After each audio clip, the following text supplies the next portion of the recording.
നമസ്കാരം. Draft of ഫുട്ബോളിലേക്ക് അവർക്കും സ്വന്തം. വേൾഡ് കപ്പിന് മുന്നോടിയായിട്ടുള്ള സന്നാഹ മത്സരത്തിൽ നിന്ന് പോർച്ചുഗൽ ചിലിയുമായിട്ട് ഏറ്റുമുട്ടുകയാണ്. അതിന് മുന്നോടിയായി നടത്തിയ പ്രീ മാച്ച് പ്രസ് കോൺഫറൻസിൽ കോച്ച് റോബർട്ടോ മാർട്ടിനസിനോടൊരു ചോദ്യം: സ്പെയിനുമായിട്ട് വേൾഡ് കപ്പിൻ്റെ ഫൈനൽ കളിക്കാൻ ആഗ്രഹിക്കുന്നുണ്ടോ? വാവ്! റോബർട്ടോ മാർട്ടിനസ് സ്പെയിനുകാരനാണ്, പോർച്ചുഗലിൻ്റെ കോച്ചാണ്. സോ അദ്ദേഹത്തിൻ്റെ സ്വന്തം രാജ്യവുമായിട്ട് വേൾഡ് കപ്പിൽ ഒരു ഫൈനൽ ആഗ്രഹിക്കുന്നുണ്ടോ? അതുപോലെ ഈ വേൾഡ് കപ്പിൽ ഏറ്റവും സർപ്രൈസിങ് ആയിട്ടുള്ള ടീം ഏതാണ് എന്നുള്ള ചോദ്യമുണ്ട്. അപ്പോൾ അദ്ദേഹത്തിൻ്റെ മറുപടി വരുന്നു. റോബർട്ടോ മാർട്ടിനസ് പറയുന്നു, അറ്റ് ദി മൊമെൻറ്റ് ഞങ്ങൾ ഏത് ടീമാണ് സർപ്രൈസിങ് എന്ന് ചോദിച്ചാൽ ഇപ്പോൾ ഞങ്ങൾക്ക് നേരിടേണ്ട 3 ടീമുകൾ മാത്രമേ മോണിറ്റർ ചെയ്യുന്നുള്ളൂ. അതിൽ കൊളംബിയ വളരെ മികച്ച രൂപത്തിൽ കളിക്കുന്ന ടീമാണ്. അവർക്ക് മികച്ച സ്ട്രക്ചർ ഉണ്ട്, അവർ ചെയ്യുന്നതൊക്കെ മികച്ചതാണ്.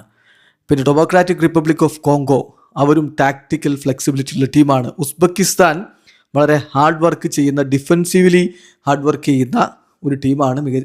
പുതിയൊരു കോച്ചിന് കീഴിൽ അവർ വരുന്നു. സോ ഞാൻ വിചാരിക്കുന്നത് ഈ ടീമുകളെ കുറിച്ച് ഇപ്പോൾ ഫോക്കസ് ചെയ്യുക എന്നുള്ളതാണ്.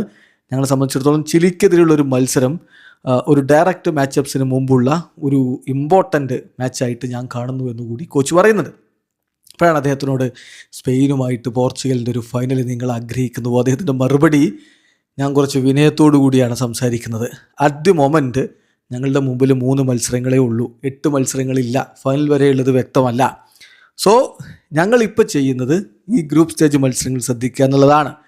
നന്നായിട്ട് വർക്ക് ചെയ്യുക, ഹാർഡ് വർക്ക് ചെയ്യുക, ഇമ്പ്രൂവ് ആവുക, എന്നിട്ട് പറ്റാവുന്നത്ര മുന്നോട്ട് പോവുക.